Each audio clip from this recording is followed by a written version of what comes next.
In our last episode, we ran over a ghoul named Lumpy with our car, we lost an arm wrestling match, which caused us to learn what a ball gag was, we delivered some toys to an old ghoul, and we threw a dwarf in a well. And none of that was even related to the plot. We left Broken Hills unable to complete the town's primary task, which was to fix the air purifier in its uranium mine. Marcus, the peaceful super mutant, told us that he couldn't join our party until we fixed the purifier. He recommended that we head to a place called New Reno to get the parts. But you know what? I've been hearing of this place called Redding, which is another nearby mining town. I suppose we should follow Zyos's instructions, but my gut tells me we might be able to find what we need at Redding.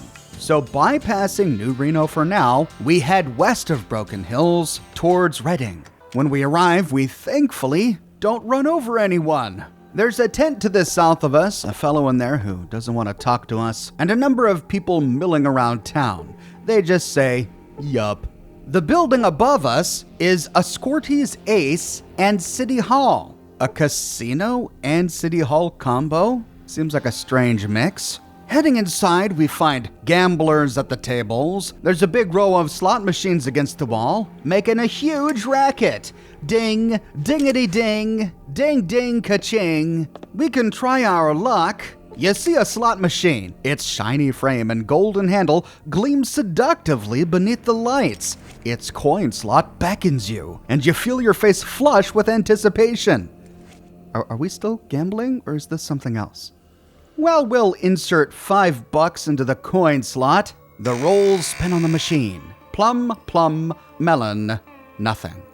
Well, better luck next time. Turning around, we can play some roulette. Minimum bet $5. Place your bets. We'll wager 5.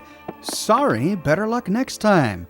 This gambling is a scintillating experience. It was about this time that the patrons began to get nervous that I was walking around with unholstered weapons, so putting them away for now, we can talk to the guy in armor standing on the eastern side of the gambling hall. Hello there, welcome to the fine city of Redding, and welcome to my casino. Everyone's an ace here at Scotty's.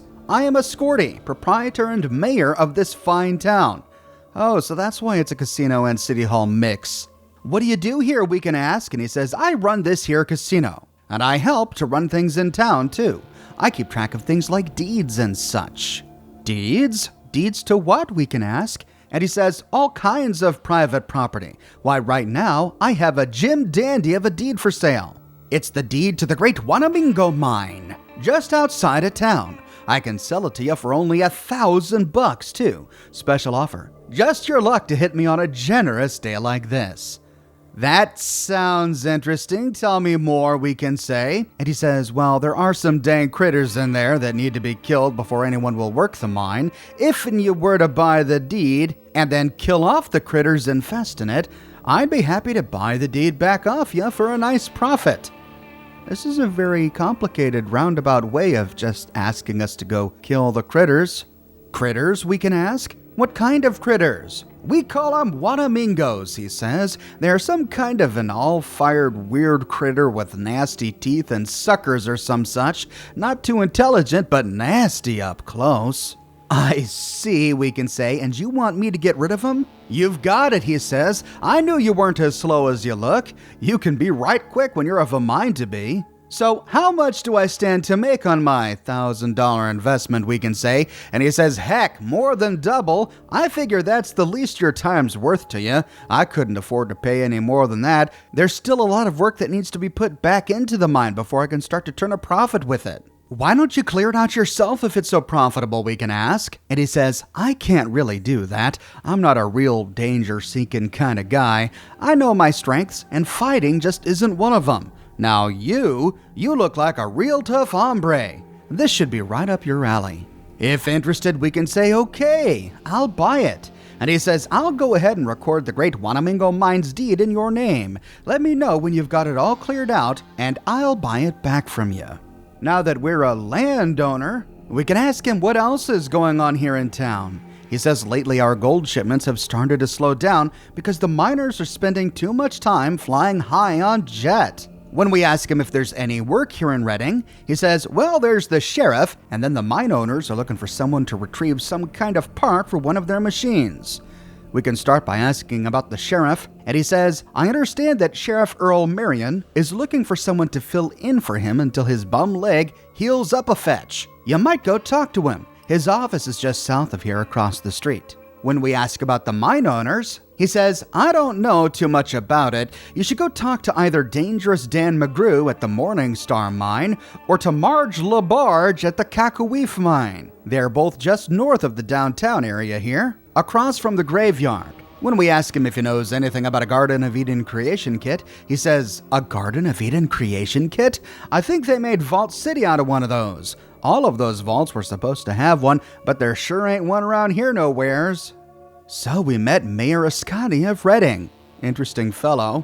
Nearby, we find a barred window, and on the other side, we see the cash tender. What do you want, he says. I'd like to trade some things in, we can say. And without another word, he opens up his inventory. He has nothing to sell, but he does have $1,580 on his inventory. I've read that sometimes he can carry as much as $5,000, making him a great vendor to sell all the goods we're about to pilfer from the town of Redding. Heading north, we can finish exploring his casino. There are 2 armed guards guarding his office, but we can walk right in. There's nothing in the desk, but we find a copy of Guns and Bullets in the bookshelf. Heading through a doorway to the right, we arrive at a bit of a supply room, and here we find a ladder leading to a storage room beneath the casino, and it's connected to a sprawling series of tunnels. Here we find a bunch of broken slot machines and some furniture, a couple of crates. There's a footlocker on the ground, but it's empty. We could go through a door here to explore the tunnels,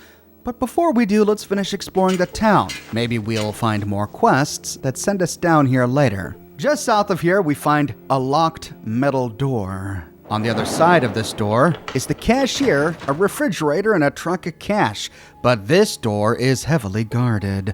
Don't touch that door again, says the guard on the other side of the door. And if we were to pick it, he and the whole town of Redding turn hostile. So to avoid this turn of events, we can not pick the door and instead head out of the casino to continue exploring. Mayor Scotty said something about a sheriff, so crossing the street and heading south, we can enter the sheriff's office. We find him standing by a Nuka-Cola machine.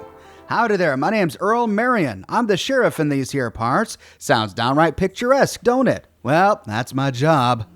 If we're feeling ornery, we can say, I'm here in town to kick ass and chew bubblegum, and I'm all out of gum. This is, of course, a reference to the 1988 film They Live. I have come here to chew bubblegum and kick ass. And I'm all out of bubblegum. But the quote was made more famous by Duke Nukem. But if we choose this, he says, I can't believe that you'd use such a corny line. You've been reading too many pulp westerns. Here's one for you. You gonna slap leather and draw that smoke wagon? Or you just gonna stand there and sweat? This is a veiled reference at a famous scene in Tombstone. Go ahead, skin it. Skin that smoke wagon and see what happens.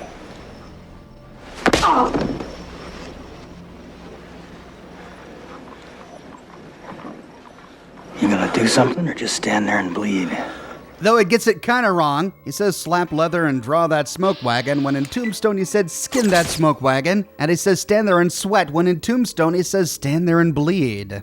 At any rate, we can provoke this guy into violence and say, okay, sheriff, draw. In which case he and the town turn hostile. So avoiding conflict, we can instead say, as the sheriff, what do you do here in town? And he says, keep the peace mostly. At least that's what I'd be doing if I didn't have this leg all busted up. What happened to your leg, we can say? And he says, I was going out to meet a caravan and it was late, so I took a nap. Next thing I knew, a damn gecko was trying to make a lunch out of my kneecap. Damn thing almost had it too. Another good bite and I'd be sitting down permanent-like. So your leg's still in a bad shape, huh? And he says, well, I wasn't much of a dancer before this happened, and I reckon I won't be afterwards neither. I can gimp around, but Doc Johnson said I better not if I want to heal right.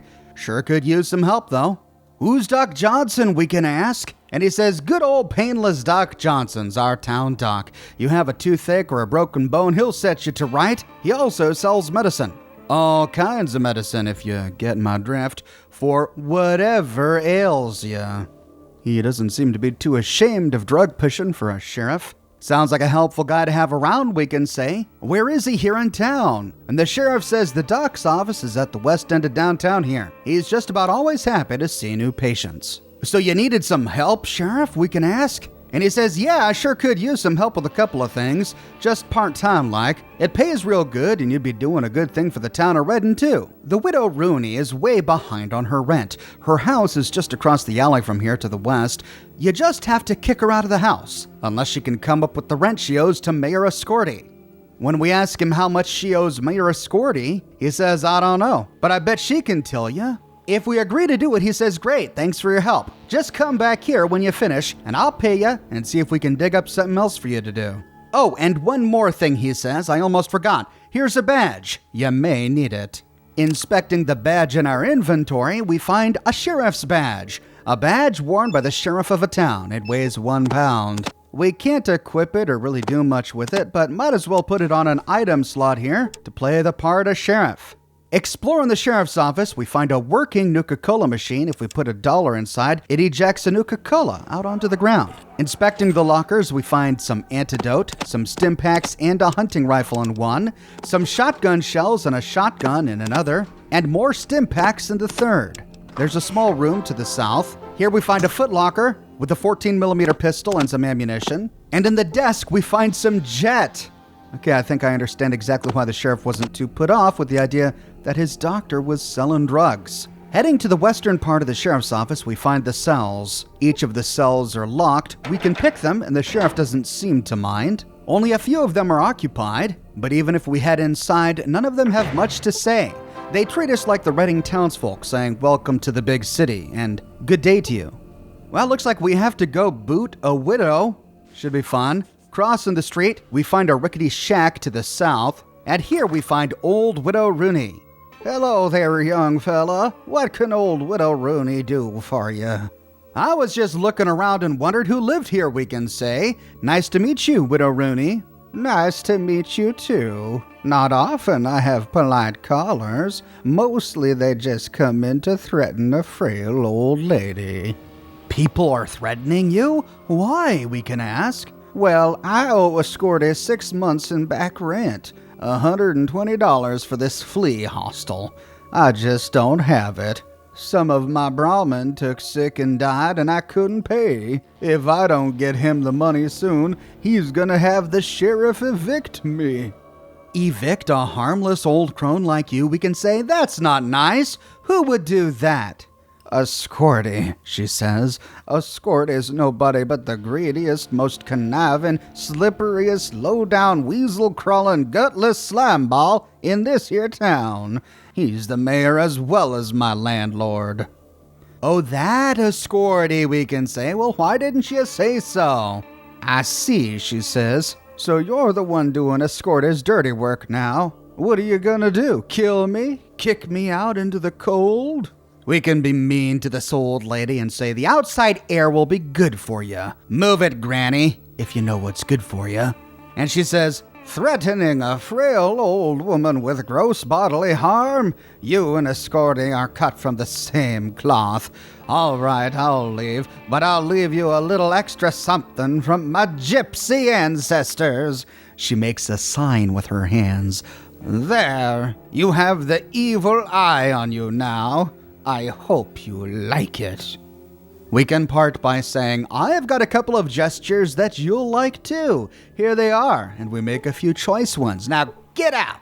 Well, that she walks on out of the shack, and when we head back to the sheriff, he says, you did fine work with that Widow Rooney. Here's your $100. Or instead of kicking her out, we can say, I'd hate to see you kicked out, Widow Rooney. Why don't you let me pay your back rent for you? I have little use of money. I'm the chosen one. And she says, oh, I'd hate to take money from someone touched in the head, Mr. Chosen One. And we can say, it's nothing. I'm happy to do it. Here's the $120. With that, she says, Thanks for helping me to keep my home. I sure couldn't have done it without you. Now why don't you let Widow Rooney give you a great big kiss? We can say, well, if you must, I was curious about that well you have outside. And she says, the well? Well. Nothing much to tell about it, really. It's been dry for a good long time now. I could swear that I hear noises coming from it late at night, but my hearing ain't what it used to be. Noises, we can say? What kind of noises? I'm probably just hearing things anyhow, but it seems sorta like a scratching or digging sound. Probably just dogs or something. So, scratching noises coming from a well. Sure enough, look at there it is. We'll have to check it out. In her dresser, we find a box of noodles and some spiked knuckles. Ouch. Odd possessions for a sweet old lady to have. Heading out to her pasture, she only has one Brahman left. We see the remains of at least 3 other Brahmins, so times have been tough for poor old Lady Rooney. Heading to the well, sure enough, we can crawl into it, and we again arrive at a series of tunnels snaking beneath the town of Reading. But before we go off and explore, let's see if we can find any quests that point us here. Heading back topside, we can go back to the sheriff to turn in our quest. You did a real nice thing for the Widow Rooney. Made friends all around and kept the peace. Thanks. You ready for another job? I think you've got a real knack for it. I hear that the miners from both the Morningstar and Cacaweef mines here in town are fixing to stir up a ruckus at Lou's Malamud Saloon. I'll pay you $300 to break it up. You get over there right away. It's right across the street, down towards the west side of town. Okay, now to find the Malamud Saloon. But first, crossing the street, we can explore this gray structure. Inside, we find a townsperson and his son. What's up? You're funny looking. Charmin'. In one of the bookshelves, we find more jet. And in an ice cooler on the ground, we find a Nuka-Cola and a bunch of other foodstuffs. Heading out and moving south, we find a shack just south of the hospital. Inside, we find a woman and her son. I am Madame Majeska, she says. What do you wish of me? What do you do here, Madame Majeska, we can ask? And she says, lately I don't do much at all. I used to run part of Lou's operation at the Malamud Saloon, but we had a falling out, so I quit. Looks as though a lot of people here are chem users, we can ask. What's going on in town lately? She says, most of the rabble are just working to get enough jet. They need something to take their minds off this place. Jet, we can ask, what's jet? Jet, she says, is a wonderful chem that helps me to take the edge off of this miserable existence, darling. When we ask her if she's heard any interesting rumors, she says, all I hear are about politics. That always seems to be the big stir in discussion. Politics, we can say, what do you mean? And she says, have you ever seen a greased Brahman contest? And we can say, nope, never heard anything like that. Tell me about them. And she says, well, what they do is they grease up a Brahman calf, and then everyone in the crowd tries to catch the calf. If you can't catch it yourself, you make damn sure nobody else can either. I don't see what that has to do with politics, we can say. And she says, in this game, Reading is the greased Brahman, and a golden one at that. New Reno, the New California Republic, and Vault City are all trying to catch us, or at least keep the others from catching us. What do you mean, we can say? And she says, here in Reading, we mine gold. Then we ship it to New Reno, the NCR, and Vault City in return for goods. Each of those places would like to have the gold and the trade all to themselves. Well, why don't they just attack and take it then, we can ask? And she says, we're big enough and far enough away to make a takeover expensive as well as dangerous. Much more efficient to have us join willingly. The 3 powers are trying to get Reading to choose which side to ally themselves with. They've all got powerful allies in town, and it looks like things are coming to a head. Soon, Reading's going to have to make a choice. The grease on this Brahman calf is getting a bit thin. Soon, one of the powers is going to have to make a major play to take Reading before the others do. When that happens, people are going to get hurt. A lot of people. Who's working for whom, we can ask? And she says, I'm not altogether sure, but I think the lineup's like this. Dan Mcgrew's all for New Reno, Marge LaBarge is for the NCR, and Doc Johnson is for Vault City. I don't know yet who Mayor Scotty is for. Marge LaBarge is the owner of the Cacaweef Mine. It and the Morningstar Mine are the only two working mines left in Redding. I think that Marge is more of an NCR type. I don't think she likes the prudishness, but she recognizes power when she sees it. Dangerous Dan Mcgrew, he's the owner of the Morningstar Mine. I think Dan is leaning more towards New Reno if I had to guess. He likes his miners doped up and happy. Painless Doc Johnson's sort of a mystery man. I don't know where he came from, but he's a real MD all right. Only place he'd get training like that is Vault City. I'm betting he's been planted here to further their interests. He must have pissed off someone there to get the assignment though. Those VCers don't like the outside much. And Mayor Ascorti is a man that knows how to play both sides while he's stealing the middle. He's got a few scruples left, but mostly he'll do what's right for Redding in order to keep his own interests safe. How can these people help a takeover, we can ask? And she says, I think that the folks here will follow Mayor Ascorti's lead. He's a crook, but people trust that. He'll go with whoever's strongest. You see, whatever's good for Ascorti is also going to be good for Redding. I think he just hasn't figured out who's the closest to being on top yet, but he's gonna choose soon. Well, why did you say that you thought people were gonna get hurt, we can ask? And she says people are gonna get hurt because this kind of change doesn't come easy. Those who think that they are not gonna get the prize get it in their mind to not let anyone else get it either. The only way to avoid that is if we decide to go with one of the powers and make a quick alliance before the others catch on. Well, we just had a whole lot of Redding politics dumped on our lap. But what about you? Why do they call you Madame Majeska, we can ask? And she says, I used to work in the Malamud Saloon. As part of that job, people called me Madam. The name just stuck, even though I don't work there anymore. I think that's all the information we need to know exactly what kind of job she had, and what sort of services to expect from the Malamud Saloon. Exploring her home, we find a trunk near her bed. Here we can steal some Xander root healing powder and a small amount of coin. Take that, madam. Heading out, we can move north to explore the hospital. Painless Doc Johnson, says the sign outside, and as we enter, we begin to overhear a conversation. Rat clean real good, doctor. You worthless lump of flesh. Rat try real hard to help. I don't know why I put up with your incompetence. Rat real sorry. Rat act better. You just better, or you'll find yourself out on the street again. I'm just too kind. No, doctor. No put rat out. Rat be good. Rat promise. Well, just see that you clean up your act then. I'm warning you. Rat be very good. Rat no trouble. Yes, well, see that your chores get done. Rat clean and clean. Eat all bad bugs. Keep house clean. And that's another thing. I don't want to see you constantly eating those beetles or roaches or whatnot. Doctor not want rat to get rid of bugs? Okay. Rat save nice bugs for doctor to eat. I don't want to eat them, you fool. I just don't want to watch you eat them. Rat not eat bugs? That's right. Don't eat bugs in front of me. I don't care for that nasty crunching sound. Rat just suck on crunchy shells then? No! I don't want you chewing bugs, sucking on them, licking them, or anything else. Rat no eat bugs. Rat take good care of doctor's bugs. Well, now that we've got that settled, did you clean the shelves? Yes, doctor. Rat clean all nice doctor's pretty shelves. Nice shelves all clean.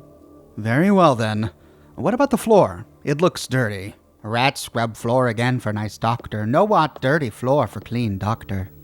I suppose you think you can just lay about now. Is that it? No, doctor, no. Rat not do that again. Rat remember. Just see that you keep yourself busy or I'll whip you again. No, doctor, no whip rat. Rat be good now. Mind you, I don't enjoy it, but you need the discipline, Rattray. You certainly do. Yes, doctor. Doctor always knows best for rat. As long as you remember that, Rattray. God knows why I take such pains with you. Doctor nice man. Very nice man. Yes, well, I suppose that I am at that. Wow, we just learned, I think, everything we need to know about this nice doctor. Does everyone who has ties to Vault City support slavery? Jeez. We can try to talk to Rat here, and he says, Rat sorry, me no understand what you want. So instead, we have to talk to this doggone doctor. "Hello, I'm Doc Johnson," he says, "and my professional opinion is that you're looking a mite poorly. Need me to fix you up?" It costs $100 for him to heal ourselves and the entire party, which will come in very useful later. And we can ask him some questions. "I hear that Reading has been having a problem here with its exports lately," we can say. And he says, "We sure do. Too much jet, not enough work. But where did you hear about that?" "McClure in Vault City told me," we can say. And he says, "I know McClure. He's on the Vault City Council. What did he tell you?" We don't find anything interesting if we play coy, so we can say that mine production is way down and gold prices are way up. "That's true," says Doc Johnson. "The miners here are all getting high on jet instead of working, so exports are down and prices are up. The situation can't last." When we ask him about things going on here in town, he says, "Lately it seems as though more miners are spending their time flying on jet than mining. If this keeps up, Reading's gold production will come to a halt. New Reno doesn't seem to mind, though." "What does New Reno have to do with it?" we can ask. And he says, "New Reno sells jet pretty cheap. Jet's real habit forming like nothing you've ever seen before. They figure that if they get enough people in an area using it, those people will do anything to get more. That gives them de facto control of an area, like Reading." So we can say, if you don't want New Reno to control Reading, just who do you want in charge here? And he says, "Well, everyone wants a part of the gold here in Reading, so we're going to be controlled by someone eventually. I just want us to have the master that's going to do the best job for Reading." "And who do you think that is?" we can say. And he says, "The way I see it, Reading's best chance is with Vault City controlling things here. That's where I'm from, so I might be biased, but I really do think that Vault City can do a better job of helping the citizens of Reading." "Why is that?" we can say. And he says, "Because they handle Vault City in a just and humane manner.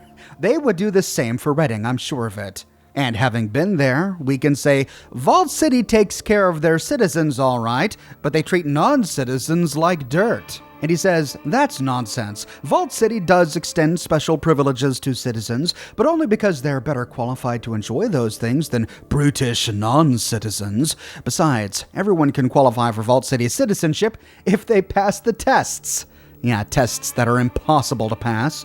"I'm not sure how people here in Reading would react to rule by Vault City," we can say. And he says, "They'll realize the benefits soon enough. I'm certain that they'll welcome Vault City's administration with open arms. Eventually."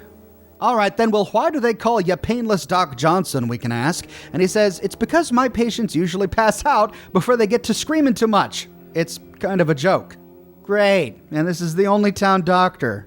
We can try to barter for medical supplies. He has about $120 to barter with, a couple of super stim packs, a small assortment of chems, stim packs, and antidote. Also of note, if we discover the schematics from the Vault City computers, Doc Johnson can do dermal implants for us. And the name Doc Johnson is another real-world reference. Doc Johnson is the name of the world's largest sex toy company. You know, 'cause Johnson, Doc Johnson, right. Exploring his clinic, we find a first aid kit in the first bookshelf. Then, moving on to the adjoining room, we find a doctor's bag, 2 antidote and a stim pack in the second bookshelf, and a first aid manual in the third bookshelf. That's it for the hospital. Now to head north to put a stop to the fighting at the Malamud Saloon. But as soon as we head inside, we see that the fight has begun. "Caminetto, your Cacaweef miners are all show and no go." "I'll show you where to go, blasphemous bet." "You couldn't show me where to go with a road map." "Just 'cause I wouldn't want to get that close to you." "Don't flatter yourself, you little runt. You'd be lucky to get a runt instead of that drilling machine you normally use." "Well, at least my drill lasts more than 30 seconds. "No wonder the Morningstar's machinery is always breaking down." "I'll show you broken down with my fists." "Your fists? Your breath is bad enough. I don't know how you could smell that over your own 3-week stink." "Stink? Hell, looking at you causes me enough pain." "You don't know nothing about pain, but I'll teach you something." "You teach me?" "Yeah, that's right, 'cause your mama sure didn't." "You talking about my mama now? Ain't that creative?" "I'll do a better job of creating a new face for you. That old one sure ain't much to look at." "You and what army?" "Just me. That's all it's gonna take. But I bet us Morningstars could take you wimpy cacaweefs anytime. I don't think so. Cacaweef rules the roost here. I'm gonna have to learn you that.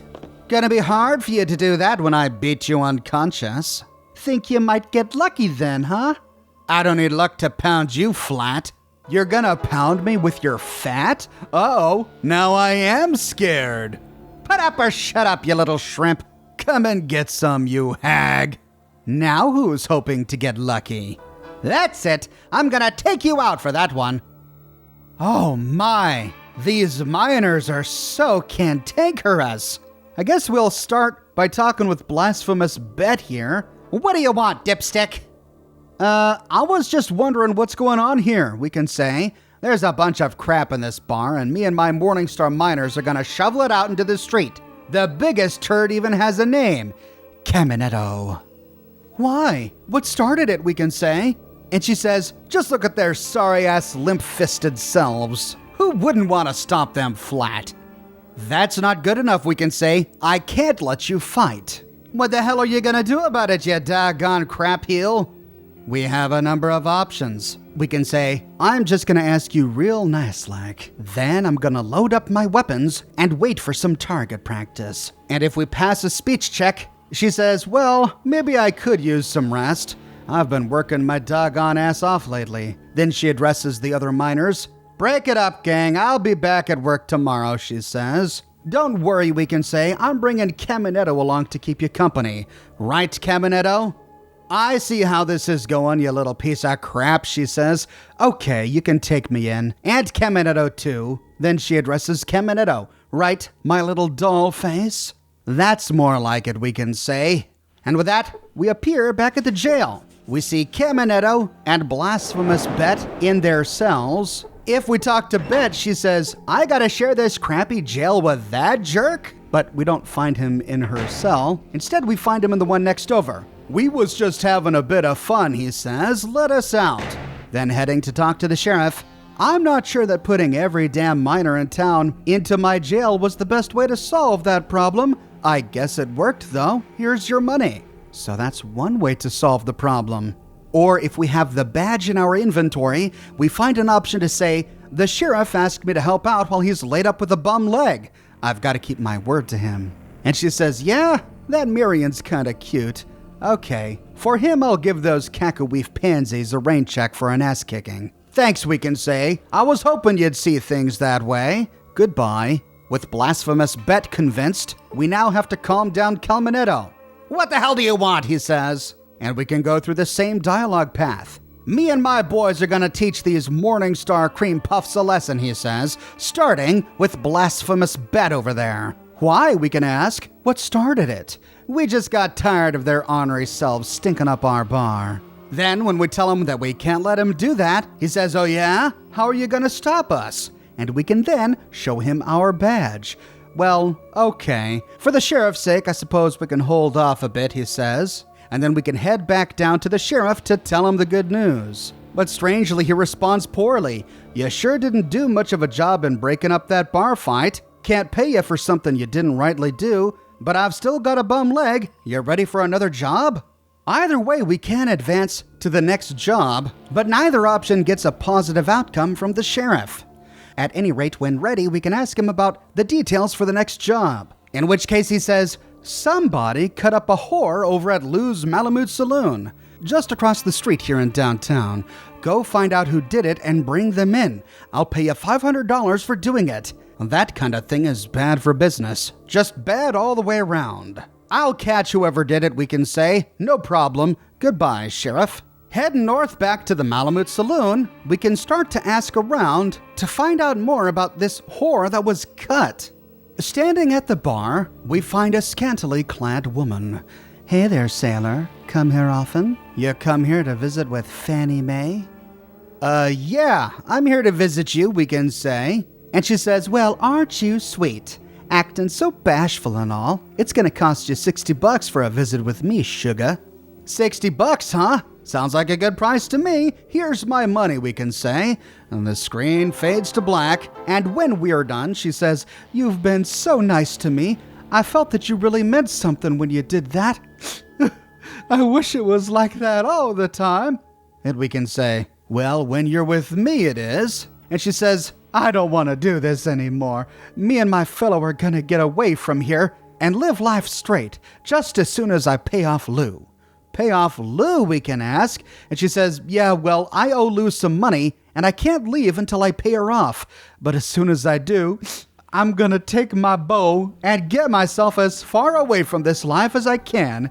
If I could only raise a little extra dough. Can't your boyfriend help you out of debt, we can ask? And she says, he really wants to, but he's just barely getting by as a miner. We keep hoping he'll make a big strike. But that hasn't happened yet, and last week a beam fell on him and broke his leg, so he can't work. Now I have to give him what little money I can spare till he gets better. Sounds as though you two have had some bad luck, we can say. How much did you say you need? And she says, all I need now is $200 and I'm in the clear. My man and I are out of here clean and free. No more strange grubby people pawing at me all day and night. I didn't mean no offense. None taken, we can say. I don't really paw, do I? Anyhow, I could pay your way out of here. Here's $200. And she says, oh, thank you, thank you. I didn't think there was anyone this kind outside of my dreams. You're the best. Thanks again. Hey, want a freebie on the house? And the chosen one can say, why, sure, Fanny. I think I'll take you up on that offer. It fades to black, and she says, thanks again. I can't wait to tell my guy. We'll be out of here as soon as his leg heals up. That was quite a thank you, Fanny, we can say. I just better get myself out of here while I can still walk. You're welcome. Then we can talk to the bartender, Lou, and she says, so you're the sucker giving my Fanny all that money. I wouldn't do that if I were you. You're not helping her like you think you are. What do you mean, we can say? And she says, what I mean is that Fanny's got a problem and money isn't the answer for it. I hate to break your heart, but Fanny's just playing you for a sucker. She just wants money so she can buy jet. Too damn much jet. I'm helping her to start a new life, we can say. Helping her into an afterlife is what your extra money is doing, she says. She's just using that money to buy too much jet. She'll overdose one of these days if you keep giving her money. And we can say, well, I think you're just worried that you're going to lose one of your best earners. You just want to keep your girls down. And she says, you can think whatever you like. I just thought I'd try to tell you what the straight scoop really is. Your choice whether you want to listen or not. Turning back towards Fanny, hey there, she says, you want to spend some time with Fanny? And we can say, didn't I give you some money so you could stop doing this? And she says, well, yes, but it turns out that I owe Lou more than I thought. And we can say, how much more?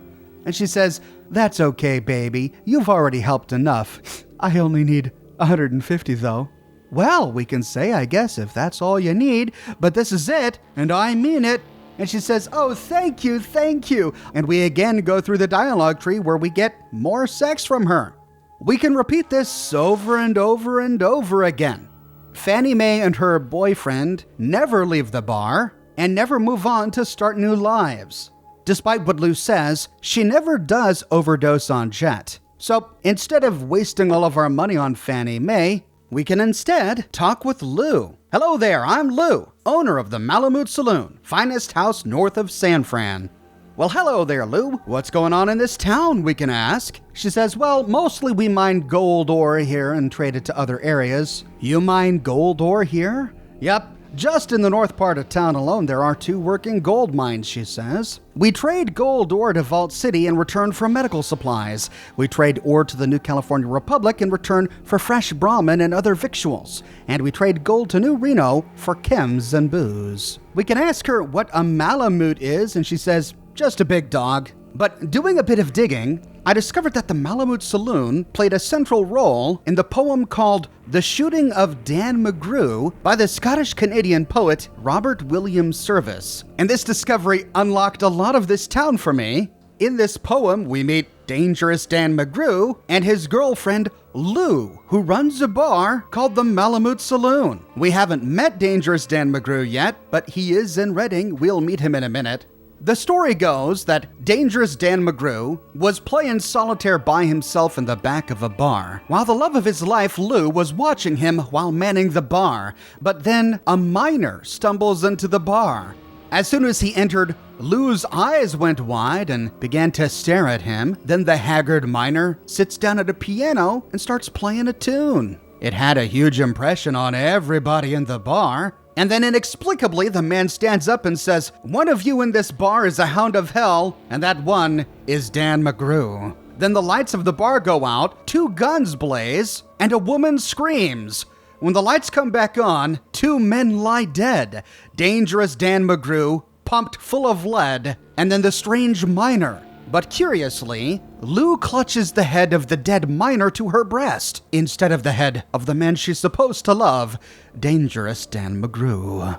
So we get the idea that the story is about a lover's tiff, Dangerous Dan Mcgrew, and the anonymous miner fighting over the affections of Lou, the bartender. But there are even more references to the poetry of Robert Service in Reading, which we'll get to in a bit. And then we can say, you mentioned San Fran. Where exactly is San Fran in relation to here? And she says, San Francisco is quite a ways south of here. You're a long ways from there, south and just a tick to the west. It's right next to the ocean, don't you know? Don't know why any sane person would want to go there for. Why, we can ask, is it dangerous? And she says, well, I hear all kinds of things about the whole city being full of nothing but crazy followers of some kind of kooky religion.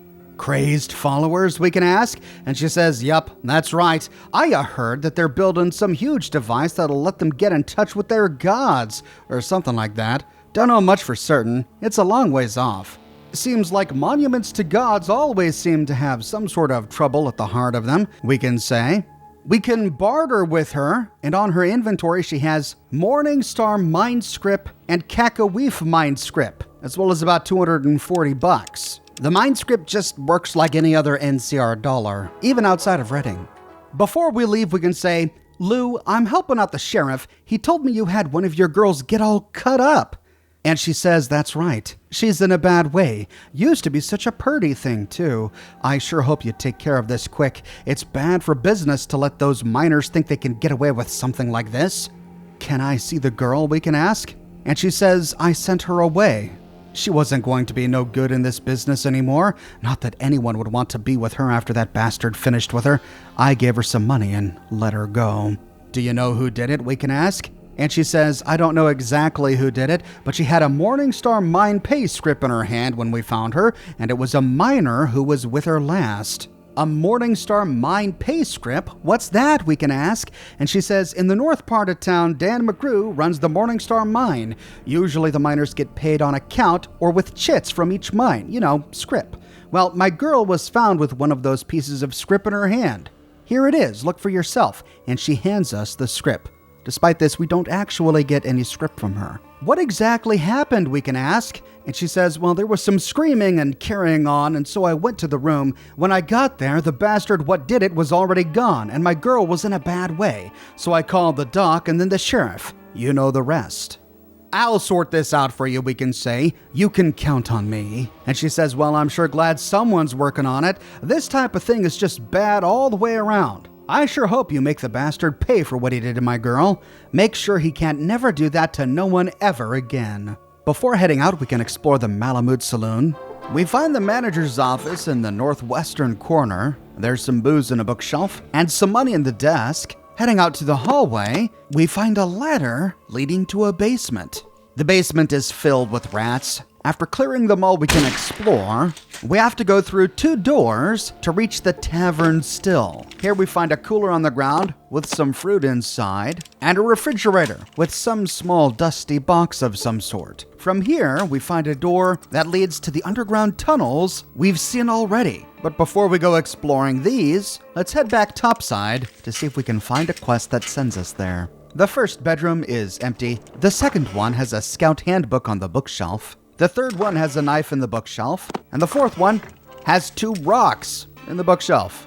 Heading out and going behind the building, we find a small bathroom, no cat's paw magazine. So when ready, we can head north to the exit zone. The northern side of town is where the 2 competing mines are. When we arrive, we see a bunch of men milling about. How you doing, they say. Looks like that's a caravan office. We'll check it out in a minute. Heading south, we see a bunch of cages. Looks like they've got mole rats in there. Moving to the shack, we find a gruff-looking woman with a big smile. Nothing happening here right now, she says. Maybe we need to come back at the right time. And then we can loot her footlocker. We find some beer and some fruit. Show up at the corral right around noon every dang day, she says. Oh, okay.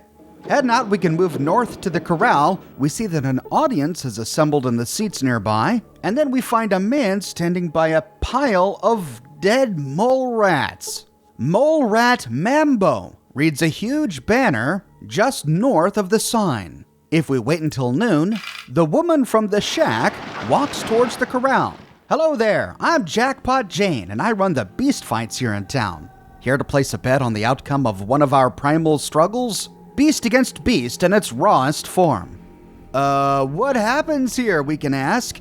And she says, quite simple, really. 2 of the fearsome beasts that you can take a close look at, no tricks here, I assure you, will be herded into the ring. Seconds later, you will be treated to a display of the raw power of Mother Nature.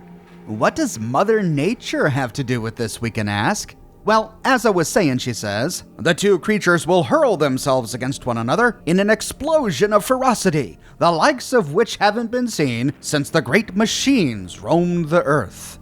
Great machines, we can ask? And she says, okay, listen, pal, would it help if I said, the likes of which haven't been seen since the great thunder lizards roamed the earth? Is that what twinks your Twinkie? So you in or out? Jeez, everyone's a critic these days. I'm in, I guess, we can say. And she says, the sportin' part is when you bet on the outcome of the fight. Here's how it works. You come up to me and say you want to place a bet. I tell you which 2 critters are fighting next, and you tell me which critter you're putting your money on. If your critter wins, you double your money, triple in the event of a first-round takedown. If your critter loses, then your money belongs to me. There are usually several fights each day. Until the stock of critters runs low, you can bet on all of them, but just 1 bet per fight. Oh yeah, just to keep things nice and easy, all bets are $100. Okay, I get it. Let me try it, we can say. And she says, I've never put on a lineup this close before. Shredder fighting Percy this round. Should be a good fight. Which way's your money going? Well, between the 2, Shredder sounds more intimidating. I mean, who would bet money on a mole rat named Percy? But wait a minute. Maybe that's what they wanted me to think. All right, I'm putting all my money on Percy. And with that, the mole rats enter the ring. They sniff each other a bit, and then go in claws bared. After a short while, oh, an explosion of blood. But was that Shredder or Percy? And the winner is Percy by a blood-soaked claw. Let me pay everyone off, and we'll start the next round. I decided to try it again. This time I got Muttley and Zoroaster the Great. Zoroaster the Great sounds more intimidating, so using the same logic, I went ahead and bet on Muttley, and it paid off after a quick bout. Ooh, what a gore fest, she says. I can't remember ever seeing a fight like that. The winner is Muttley. Let me pay everyone off, and we'll start the next round. All right, $200 up on the deal. I think we'll call it a day. Heading north, we now understand that big pile of dead mole rats nearby. Next to the Mole Rat Mambo sign, we find a bathroom. There's a guy in here, not very talkative. Moving east, we pass the Morningstar Mine. Heading inside, we see that it's a bit of a barracks. I guess this is where the miners rest up. And standing inside, we find 2 men, talking to the guy to the left. I hears that someone might want to talk to old Hakeswell. Someone's volunteered to bring Obadiah to justice. Is that you? Okay, so I guess his name is Obadiah Hakeswell. Does that mean he's the guy I'm looking for? Did he cut the hooker? I might be here to bring Obadiah to justice, we can say. What do you know about the affair? Eddie says, I cut the witch. She made a mistake, she did. A mistake, we can ask? And he says, she made fun of me mum. Nobody makes fun of old Hakeswell's mum. She's the only good thing in this whole rotting world. She made fun of your mother, we can say? Well, that's not right at all, but you overreacted. Well, that I did, he says. But the lads and I here at Morningstar don't think that what she did was right. Not right at all. But I promise to not do it again. We can attack him and make an example out of him. We can let him go, letting him off scot-free. But to complete the quest and move on to the next, we can say, I'm sure that the jury will take that into consideration. I'm still taking you in. Taking me to jail, he says. I'll come peaceably. No sense in making more trouble. The witch still got what she deserved. You can't kill me. I'm invincible. But you can sure piss off the other miners. Got eyes in the back of your head, do ya? Is he serious? Or is he just trying to bluff his way out of this? At this point, we can back out, feeling intimidated, or we can say, I can take care of myself. Right now, I'm the sheriff in these here parts, and I'm taking you in. With that, we appear back at jail. We don't find him in any of the cells, not sure where he's at, but we can turn the quest in to the sheriff. Thank God you put that murdering bastard Hakeswill away, he says. I thought he just cut her. He didn't murder her. Anyway, we'll show him a bit of justice, and then we'll hang him. Well done, he says. Here's your money. Ready for one more job? Okay, wow, yeah, they're gonna execute the guy. I mean, I get it. Disfiguring a woman is not cool. But the death penalty? Well, frontier justice, I suppose. This whole scene is a complicated reference to a character in a series of historical novels by Bernard Cornwell regarding his character Sharp, which take place during the Napoleonic War. In these dramas, Sharp has an arch-nemesis named Obadiah Hakeswill, who has an odd fixation over his mother and talks to a painting of another woman that he pretends is his mother that he keeps in his hat. Never thought you'd see it, did you, Mother? You hate me, don't you? Well, I hate you. I do. I hate them. You should know At one point in the past, he was hanged, but he didn't die during the hanging. But he keeps the scar from the hanging around his neck and has developed a myth around himself that he can't die. Oh, but he can't die. See his neck? They tried to hang him once and it didn't kill him. They say you can't be killed, Sergeant Hakeswill. What is known? Come with me, me lads, for I cannot die. I'm going to live forever, for they tried to hang me once, but did not do it. At one point in the story, he does try to rape a woman by knife point. Now, open your legs ever so wide and lie still as a dead 'un. That's it.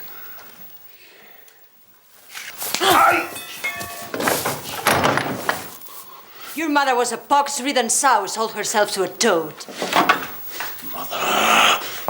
But that rape is foiled. Eventually, he is put to the firing squad. You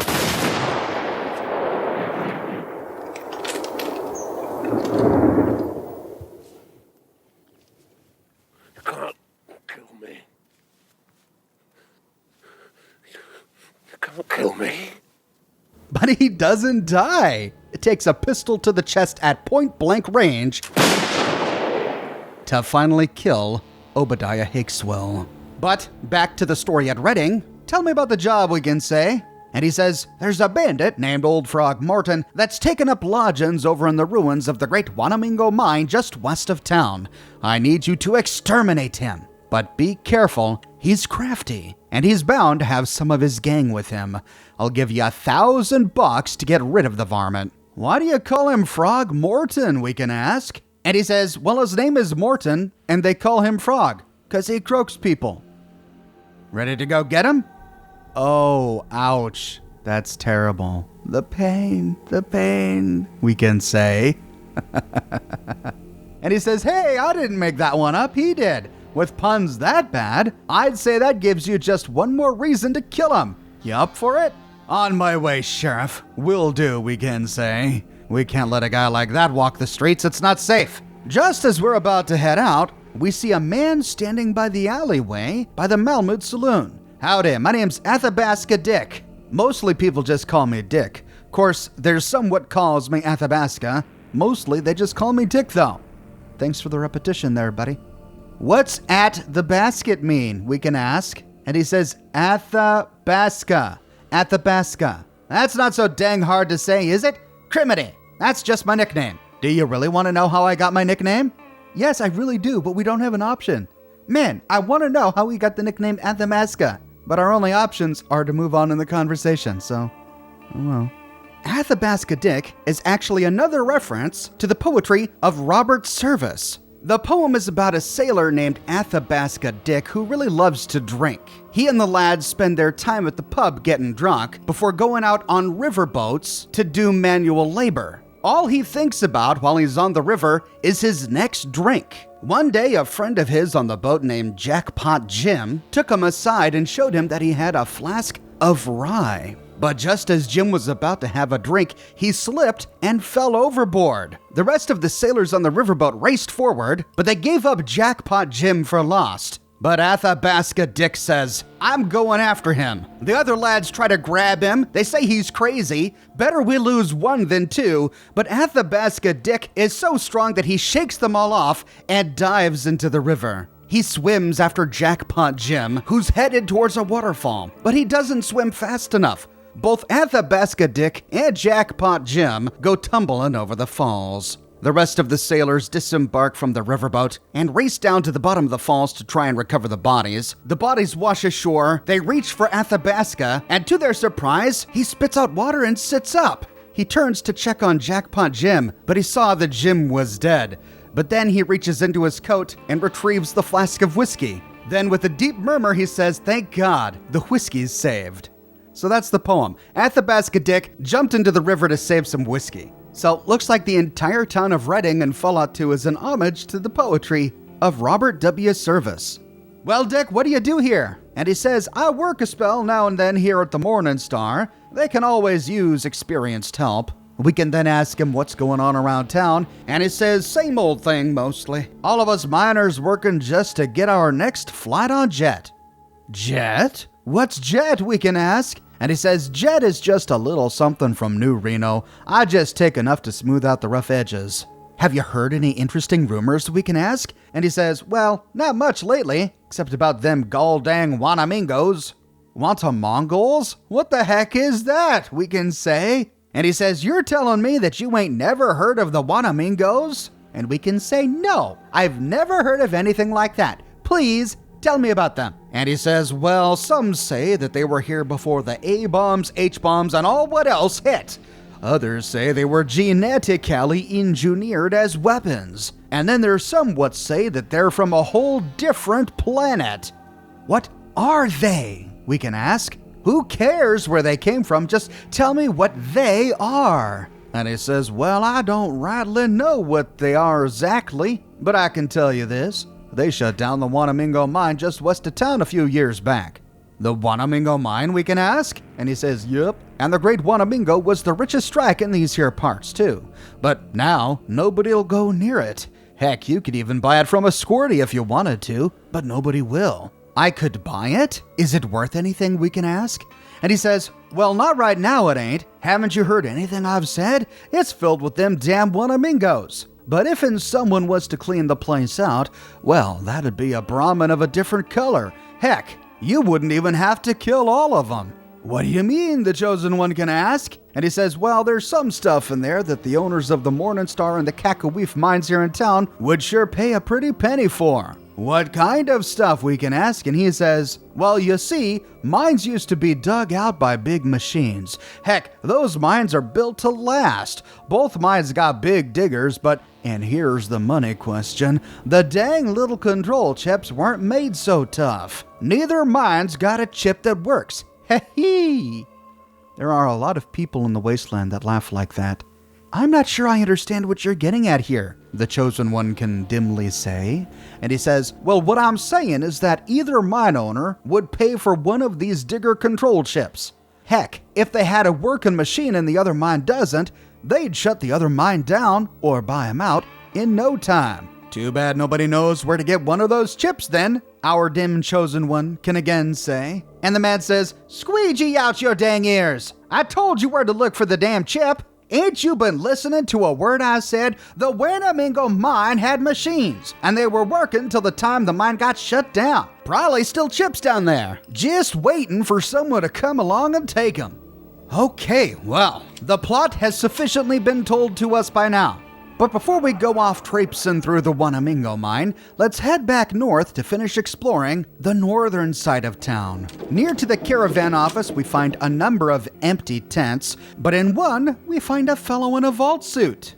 This guy is named Ben Wade. Another reference to Western movies, Ben Wade was a character in the 1957 film 3:10 to Yuma and its 2007 remake. And this Ben Wade runs caravans between Redding and Vault City. He explains what we've already learned, that Vault City trades medicine for gold from Redding, and we can work with him if we ever want to go on a caravan. Then we can head to the caravan office. Here we find a fellow in a green shirt. Hello there, I'm James Hoffey, but usually people call me Jimmy. I organize the caravans around here. From this fellow, we learned that they have caravans going to Vault City, New Reno, and the NCR. But the caravan officers are not in town all at the same time. Right now, the Vault City guy, Ben Wade, is in town. That's why we found him at the tent below. But at other times, we'll find the representatives from the NCR and New Reno instead. The Vault City guy leaves on the 1st of each month.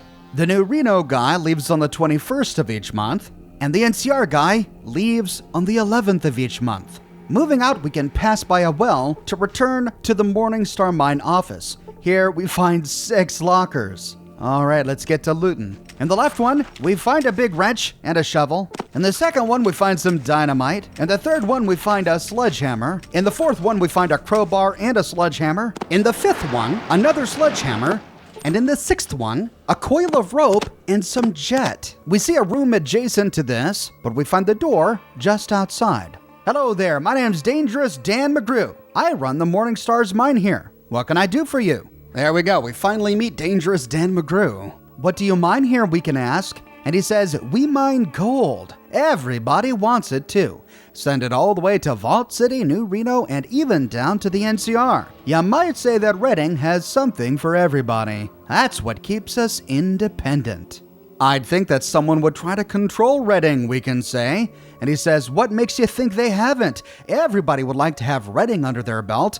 My guess is that someone will get us pretty soon. About the only thing we can do is choose our master, if we want to survive. What do you mean, we can ask? And he says, I mean that we're going to be put under someone's thumb. Only a fool thinks otherwise. Our choice is to pick the lightest thumb. Which you've done, of course, we can say. And he says, you bet I have. If we don't ally ourselves with one of the families of New Reno, you can just kiss Redding goodbye. At least any type of Redding that I'd want to live in. If the NCR takes over, Redding's going to be put under the thumb hard.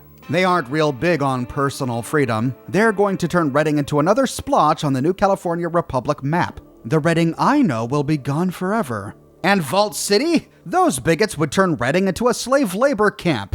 They don't see anyone who's not one of their precious citizens as being worth a warm bucket of spit. Spending your life bowing and scraping to those bigots isn't my idea of any kind of life. How's New Reno any different, we can ask? And he says New Reno's strong enough to protect Redding from the other two. Since New Reno's divvied up amongst different gang families, it's divided enough to give us our best chance for autonomy. In New Reno, they don't care how we run things, as long as they get their gold. Well, that doesn't sound so great either, we can say. And he says, this ain't a perfect world, chum. Sometimes you've got to make the best of a bad situation. Just turns out that bad people may be best for Redding. Not everyone sees it that way, though. So what do you think is going to happen, we can say? And he says, don't know for sure, but things are heating up. Whatever city has the strongest backers here in Redding is going to get the whole pie. I'm just doing my damnedest to make sure it's New Reno that wins. The way I see it, that's Redding's only chance. How can you help New Reno to take over, we can ask? And he says best thing to do is just to make my mine prosper and make sure my miners know who's paying the bills. The fact that they get all their happy sauce from New Reno makes the place a lot more popular too. Happy sauce, we can ask? And he says booze, chems, all sorts of chemical recreations. You name it, New Reno supplies it. It's just about the only thing that some of my miners work for. Be hell to pay if something ever happened to that. How's your jet supply lately, we can ask? And he says, right now we don't get hardly enough jet in town to keep everyone happy. I sure hope those next few caravans get through all right. We'll be coming back here to Redding to tinker with the jet situation here once we accept a quest at New Reno. Have you ever heard of something called a Garden of Eden creation kit, we can ask? And he says, a Garden of Eden creation kit? Never heard of something like that. I tend to find my Eden in Lou's sweet arms. We met Lou at the Malamud Saloon, but we can still tease him.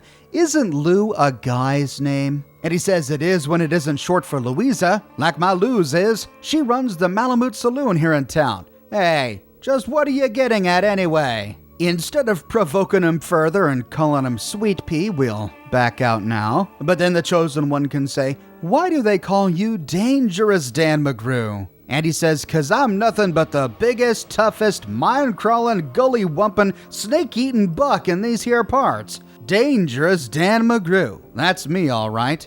We can leave him be. Let him think what he wants about himself. Or we can say, you don't look so damn tough to me. Them's fighting words in these here parts, he says. You ready to back that up? If we further provoke him here, he'll either turn hostile or refuse to talk to us anymore. So instead of provoking him, we'll go through the few final questions we have here. What's going on here in town lately, we can say. And he says, well, one thing's for sure. I could sure use a new control chip for my excavator machine. A new excavator chip? What's that? I've got a big pre-war excavator all ready to run, he says, but it's got a problem. No brains. And here the chosen one finds no other option than to be snarky and say, I'd like to say that it's got plenty of company in this town, but instead I'll say, what do you mean? And he says, its control chip burnt out, and it's not like I can order a new one, but I know where one is. Be willing to pay $1,000 for it too. If you need it so bad, how come you haven't gone to get it yourself, we can ask. And he says plenty of reasons, most of them hungry and nasty. Wanamingo Mine's just chock full of hungry Wanamingos. What the hell is a Wanamingo, we can ask? And he says it's just the orneriest, nastiest, most vicious critter I think I've ever seen. It's got teeth 4 inches long. Oh, I mean 14 inches long. But I think you can handle it. We can then ask him about many of the other things that we've already addressed here in town, including about how we put Obadiah Hakeswill in jail for cutting the hooker. Despite what Obadiah said, the Morningstar miners do not get angry at us. In fact, this guy says, you did the right thing by putting that bastard Hakeswill in jail. He bullied and intimidated my miners, but they still didn't want to see him get killed out of hand. It'll be better for him to be hung all legal and proper. So Dangerous Dan wants an excavator chip from the Wanamingo Mine. But we've heard that his competition wants the same chip. Let's see if we can go track down Marge LaBarge. In Dangerous Dan's desk, we find some jet, and there's nothing in his bedroom. Heading out, we see a building just north of the Morningstar Mine. This appears to be the old mine entrance, but it doesn't look like it's functional. There's a big pile of rocks here. We see a Nuka-Cola machine off in the distance, but we can't get there. The pile of rocks is blocking our path. And we see an ore elevator in the northwestern corner, but it has a sign that says, out of order.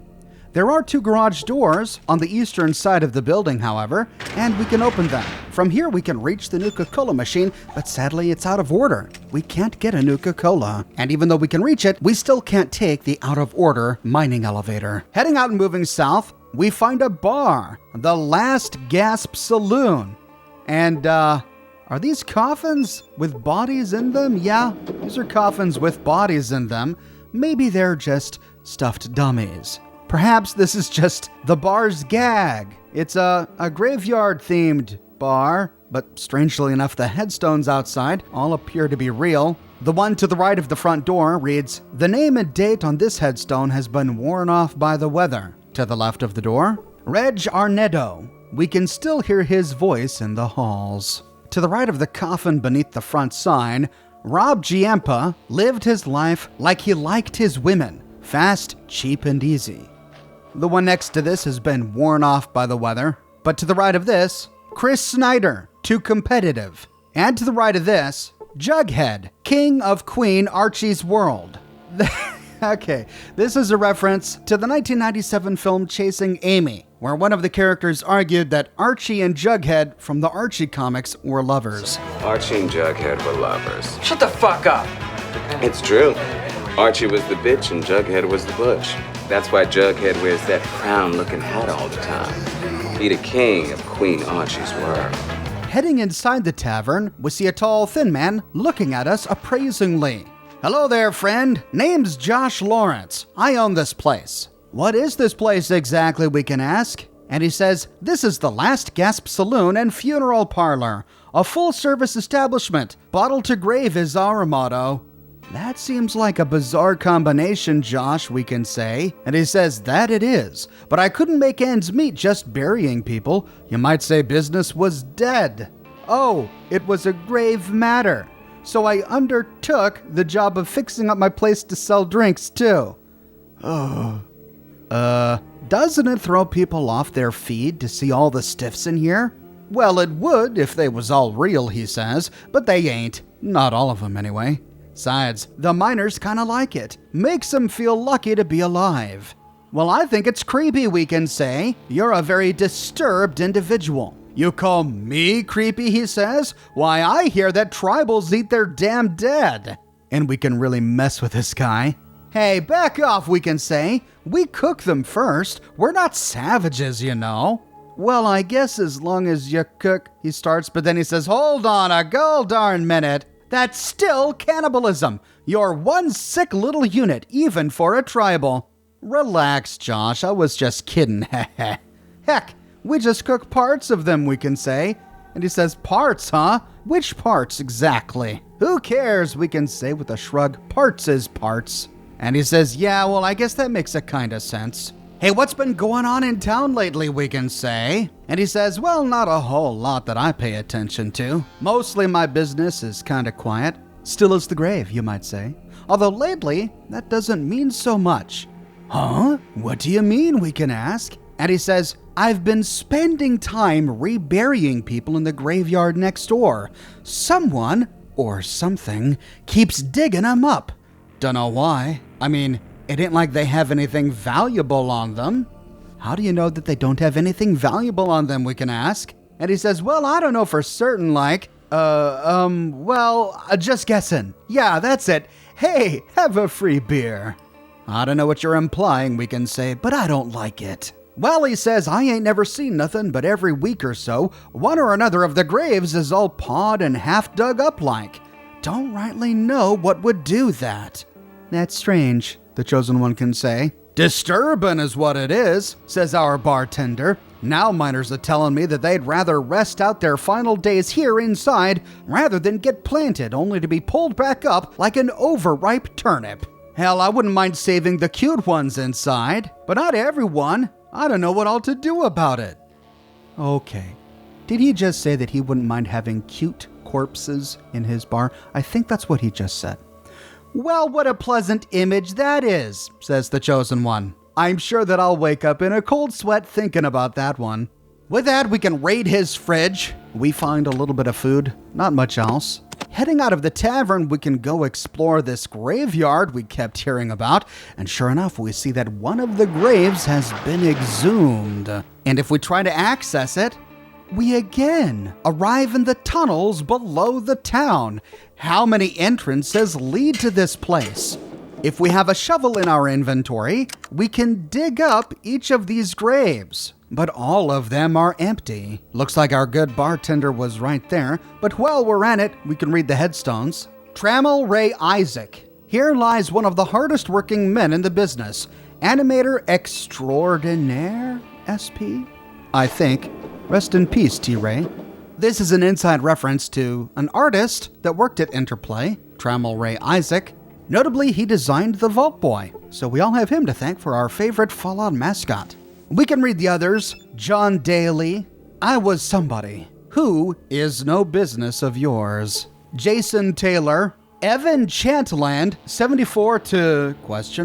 He wasn't paranoid. They really were after him. This is another inside reference to a developer at Interplay. Why not just kill yourself and save someone else the hassle? Looks like this fellow followed that advice.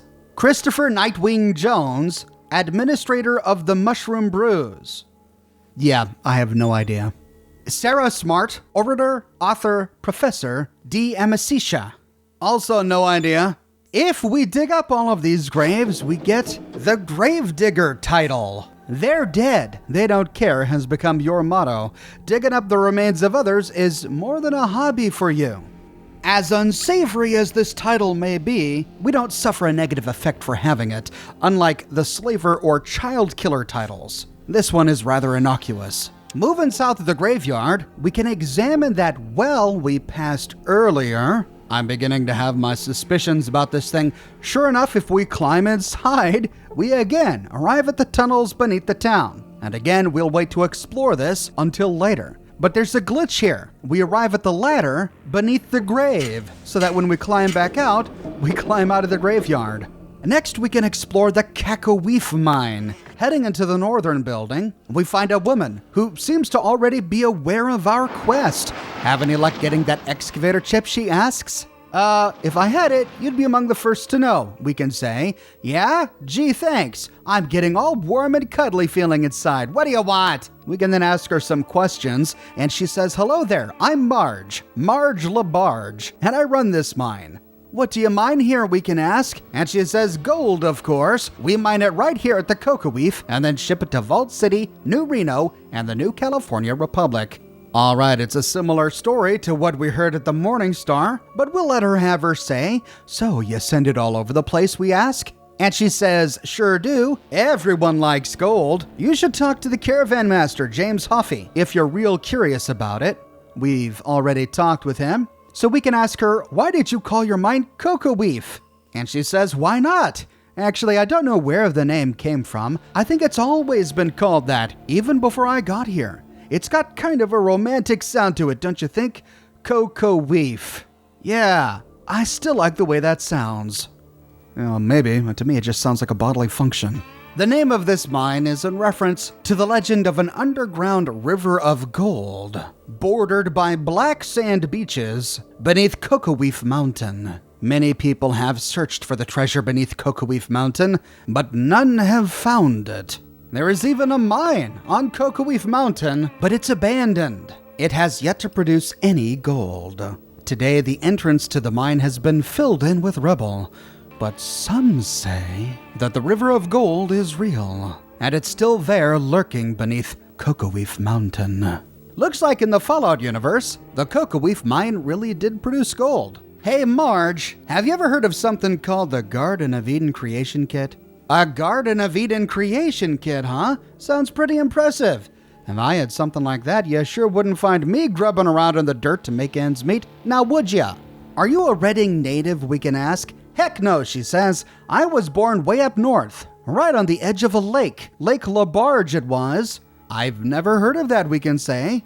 This is yet another reference to a poem by Robert Service, but this poem is called The Cremation of Sam Mcgee. One of the verses goes, the northern lights have seen queer sights, but the queerest they ever did see was that night on the marge of Lake LaBarge I cremated Sam Mcgee. The story goes that the narrator and Sam Mcgee were hiking in the Yukon in search for gold.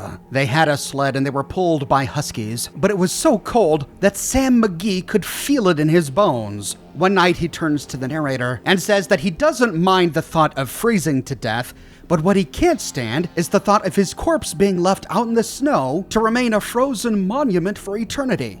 And so he has the narrator promise that if he dies, to cremate him, to give him one last bit of warmth. The narrator agrees, and sure enough, that night, Sam Mcgee dies. But the narrator doesn't have any fuel left, and so for weeks, he totes around the frozen corpse of Sam Mcgee, which has become such a burden to him, until at last he arrives at the marge of Lake LaBarge, whereupon he finds the wreck of a wooden boat called the Alice May. He seizes upon the opportunity to tear up the boards from the ship and use it as a makeshift crematorium. He puts Sam Mcgee in the middle of the boat, sets it on fire, closes the door, and then walks away so as not to hear his body sizzle. But the fire roared and wouldn't go out. And after a while, he got curious, so he went back down to the Alice May and opened the door, only to find Sam Mcgee sitting by the fire inside the boat, alive and well. Please close that door, says Sam Mcgee. It's fine in here, but I greatly fear you'll let in the cold and storm. And that's the story of cremating Sam Mcgee. I think Robert took a little creative license with this poem because the lake he's referring to is actually called Lake Leberge, E-R-G-E. And it's in Canada, so Marge here must have traveled quite a ways to get all the way from Lake Leberge in Canada here to California. Know about any jobs or anything else going on here we can ask? Well, there's always rumors, she says, but I do have something that needs doing. Tell me about the rumors, we can say. Well, there's always the unusual rumors about Reading being taken over, or about Wanamingos coming out of the graveyard at night. Heck, someone even said that they saw some kind of flying machine go overhead a few months ago. What did you hear about the takeover, we can say? Well, people always talk about Vault City taking over to get our gold, she says, or one of the families in New Reno getting everyone hooked on their dope in order to take over, or even the NCR wanting to annex us. I tell ya, the NCR's our best bet, but they're all just out for our gold. Reading's still independent so far. What about the Wanamingo, we can ask? And she says, a Wanamingo's just the single orneriest critter there is. Tall as two men, stronger than a bull Brahman, and with flapping suckers instead of arms. Can't be hurt with guns neither. Supposedly, Injuns called him up for revenge on the white man for what the war did. I don't put much stock in that, though. You say you saw a flying machine? Oh yeah, she says. Well, a couple of my miners were flying a bit themselves, jetting around if you catch my drift, a while back. They swore up and down that they saw some ship fly past, going southwest. So the Wanamingos were coming out of the graves? Perhaps that's why the graves kept getting exhumed. The Wanamingos were popping out of them. But does that mean that the tunnels beneath the town somehow connect to the Wanamingo mine? And could her miners have really seen a flying machine? Was it alien in origin? Or could it somehow be related to the crashed machine we saw at Klamath? Exploring the Kakawif Mine HQ, we find a scout's manual in the bookshelf here, and in a nearby desk, a bottle of booze, some money, and some brass knuckles. In the back room, we can open a locker where we find some dynamite and yet another sledgehammer.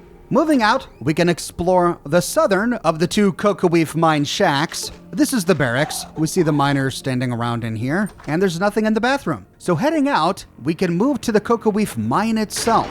Opening a garage door, we can head inside, and like the Morningstar Mine, this mine shaft elevator is also out of order. Well, there's no cola machine here. With the northern side of town explored, we can now continue on our mission for the sheriff. Remember, he wants us to kill the gangster Frog Morton. Heading to the western exit grid, we arrive at the northern exit grid of Frog Morton's lair, and this place is infested with rats and pig rats. They're not difficult, but it just takes so much time. There's like 24 of these doggone rats and pig rats. When they're finally dead, we can explore this ruin to the east. We see a sign outside of it, Great Wanamingo Mine.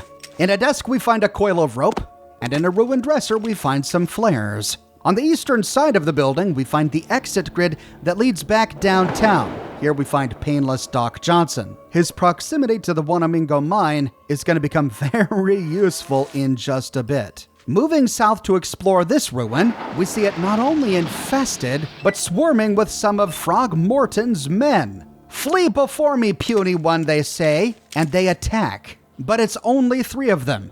After killing them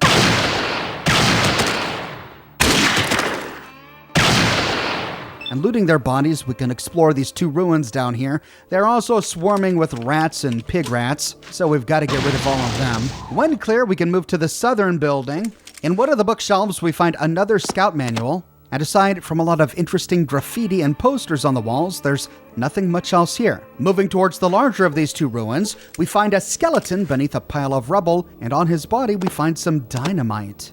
Inside the ruin, we find a dresser with a stim pack inside, and then we find a door that leads to an alleyway on the other side of this fence. But as soon as we open the door, the goons waiting in the alleyway open fire. And then the door to the main shack opens, and out pours a dozen of Frog Morton's goons. If we allow them to trap us in this confined space, they can easily overwhelm either ourselves or one of our companions, killing us quickly. But there are 2 hidden garage doors on the northeastern side of this building. I managed to finally succeed by opening one of these doors and then standing far back.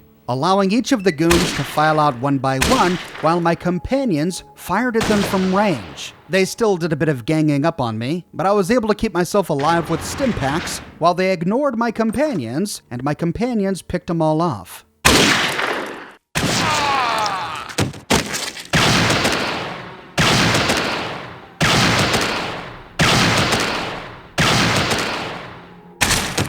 When Frog and his goons are finally dead, we can loot the bodies and we walk away with a whole bunch of shotguns, great for selling, and on the body of Frog Morton, we find a completely new weapon, an H&K G11. This gun revolutionized assault weapon design. The weapon fires a caseless cartridge consisting of a block of propellant with a bullet buried inside. The resultant weight and space savings allows this weapon to have a very high magazine capacity. Minimum strength 5, and it has a magazine capacity of 50 shots of 5.7mm caseless ammunition. But it weighs 9 pounds. This is quite an exotic weapon, based on a real-world weapon called the Heckler & Koch G11, and in the real world only 1,000 of these were ever produced. So if the same is true for the Fallout universe, it's quite a rare weapon. In Fallout 2, it's a decent mid-game weapon. It can fire single shots, but it's primarily used for its burst mode. I found it to be quite weak compared to pistols when a single shot is fired, but it deals decent damage with burst mode. 2 bursts from this thing can even take down a Deathclaw. Of our companions, only Sulik and Lenny can use it. But since it's a burst weapon, I don't recommend that. The real drawback of this weapon is the 4.7mm caseless ammunition is exceedingly rare, one of the rarest ammunitions in the entire game. With Frog Morton dead, we can head back to the sheriff. You did it! You killed Frog! Great job! Great job! Here's $1,000 in reward money. Of course, his brothers aren't going to be too happy with you when they hear about it, but heck, that's just part of the job. Brothers, we can say. You didn't tell me that Frog had brothers. Didn't I? Says the sheriff. Must have plumb darn slipped my mind. Yep, that's what it did. Well, he's got 3 older brothers, even meaner than he was from what I hear. Let's see, there's Toad, Newt, and Snake Morton, if I remember right. Heck, you know how tall tales can get. By the way, keep that badge I gave you. You earned it, Sheriff. And he smiles. And the chosen one can either slink away or say, just 3 more notches on my gun. No problem. So long, Sheriff. Now, Frog Morton's brothers will assail us in random encounters. I ran around the map trying to get the random encounters to trigger, but I couldn't. But never fear, if I ever see them while wandering the wastes, I'll be sure to share those encounters with you in a future video. But now, heading back to the Wanamingo mine, we can explore this garage. We see that it too has a mine elevator, like the Morningstar and the Cocoa-Leaf garages, but this one works. We can take the elevator all the way to the bottom of the Wanamingo mine.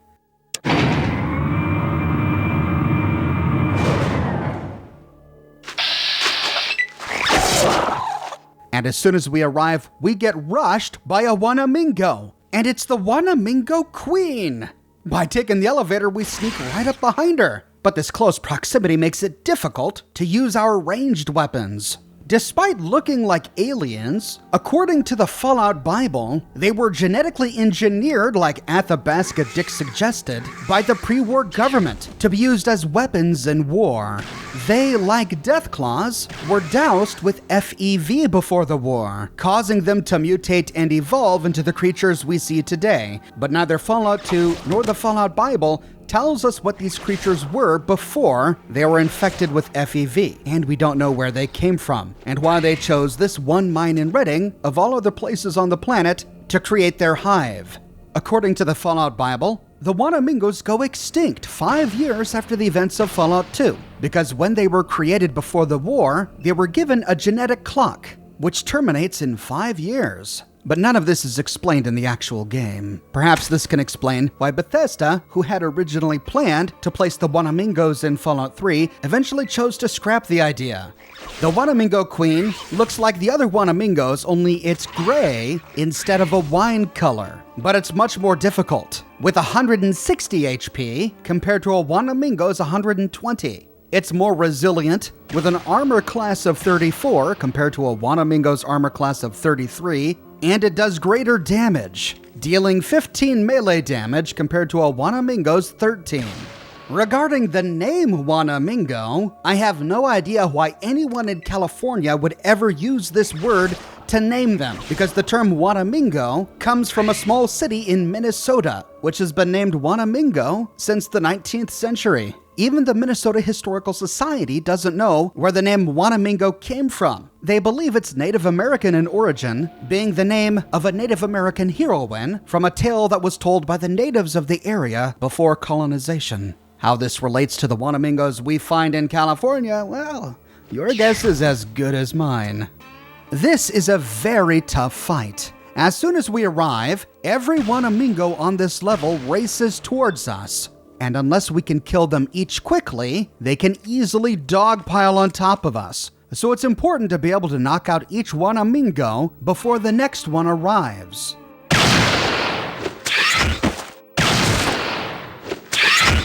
We had just killed 4 Wanamingos, and I had used a ton of stim packs. We're surrounded by a bunch of Wanamingo eggs. We don't have to kill them, but our companions will start shooting them. After the rush, we can continue south, where we get attacked by even more Wanamingos. We now have to spend hours, really, navigating this labyrinth to kill every single Wanamingo to clear out the mine.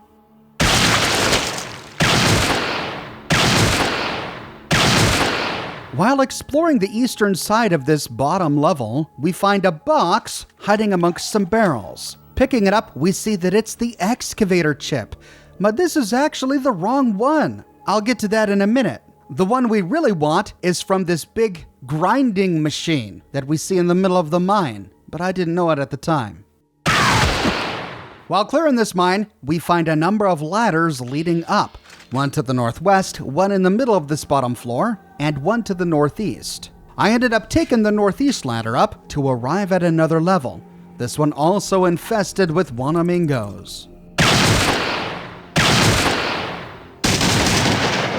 On the northern side of the second floor, we find a storage room, but there's nothing inside. West of here, we find a ladder leading down to the middle of the bottom floor.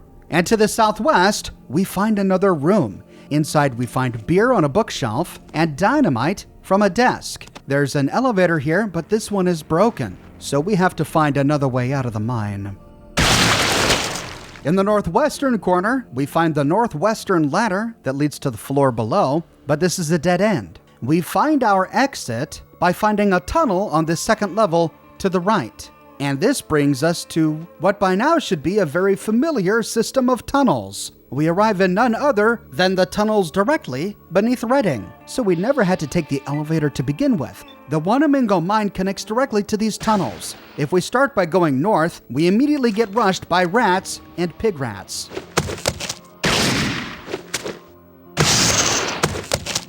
After clearing them, we can take the first ladder to the right. This leads us out by the well. And sure enough, as we discovered earlier, if we take the ladder from the well down, we arrive at the ladder beneath the graveyard. From here, we can clear the rats to the west.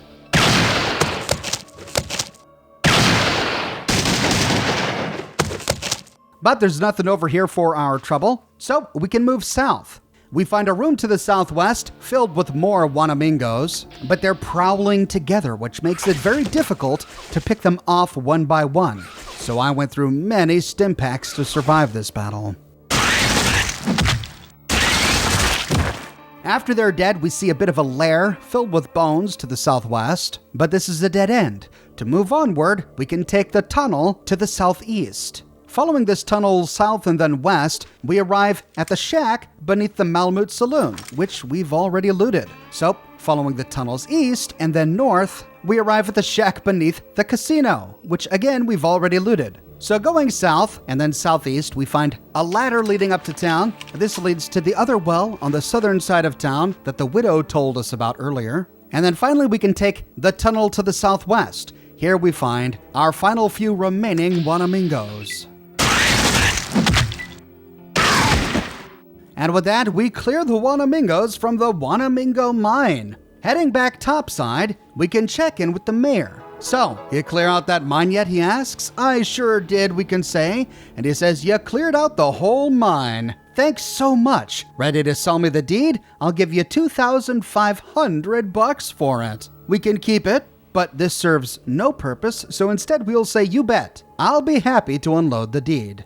And he says, I just wanted to thank you again for doing the right thing by Mrs. Rooney. I sure didn't want to kick that old lady out of her home.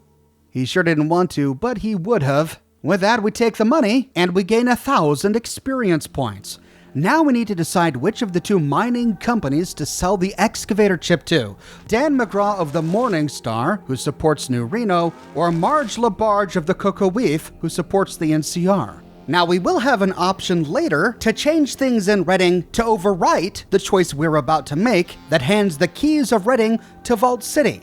But we won't get to that quest until we reach New Reno. And we can always not do that quest, in which case our choice here decides the fate of Redding. However, I looted the wrong excavator chip, which I think must be a bug. Even though I had it in my inventory when I talked with Dan Mcgrew or Marge LaBarge, I didn't find the options to proceed with the quest. So, heading back to the mine, we can navigate to the western side, then take the western ladder down to the bottom level. We can find the correct excavator chip on the big grinding machine in the middle of the bottom level. Here you can see that I now have two, but the last one didn't work. Now that we have the right one, we can head all the way back and deliver it to the miner of our choice. If we choose to give it to Dan Mcgrew, he again says, I'll pay you $1,000 for the excavator chip, and we can say, that sounds good to me, here's your chip. And that's it. We get 2,500 experience. He doesn't say anything else, and we don't really get a resolution with the whole New Reno thing. Or we can go to the Cocoweef and sell it to Marge LaBarge. I'll give you $1,000 for the excavator chip. And we can say, how did you know that I had the excavator chip on me? And she says, in a town this size, everyone knows more than they want to about everyone else. So how about it? We can say, how much were you going to give me for it? And she says, $1,000, right here, right now. You want it or not? And we can say, okay, I'll take it. Here's the chip. You made the right choice, she says. Thanks. I'm going to get right on this so we can put the excavator machine to work. With that, we get 2,500 experience. Even if we have both excavator chips, we can only sell one of them. The other one remains in our inventory forever. And no matter which mine we choose to side with, neither of their elevators ever start working. And neither of the other two factions, the NCR or New Reno, ever have a visible presence here in Redding. We won't really get a payoff for completing this quest until the very end of the game when we get to observe Redding's ending slides. But that is the full story of Redding. And we didn't find the part we needed to fix the air purifier for Broken Hills. So now we have to decide whether or not to head to New Reno to get the piece, or just abandon this whole subplot and head straight for Vault 15 to try and find the location of Vault 13. We'll pick up with the Chosen One on his adventure in my next episode. I publish new videos each and every week here on my channel, so if you don't want to miss it, be sure to subscribe and to click that bell notification button. If you have and you still feel like you're missing out on YouTube notifications, consider following me on Twitter at Oxhorn. I update Twitter manually with every new piece of content that I publish. I have a shirt shop with completely unique designs that you can't find anywhere else. My designs come on shirts in a variety of men's, women's, and children's sizes, and in a wide array of colors. You can find them on other products as well, like smartphone cases, pillows, posters, mugs, stickers, prints, etc. So if interested, you can find a link to my shop in the description below, or you can click here. If you like what I do and you want to support me in a more personal way, consider becoming a patron on Patreon or a member here on YouTube. But more than anything, I'm just so glad you're here watching this video with me today. Thank you so much for watching, and I'll see you soon with more brand new videos.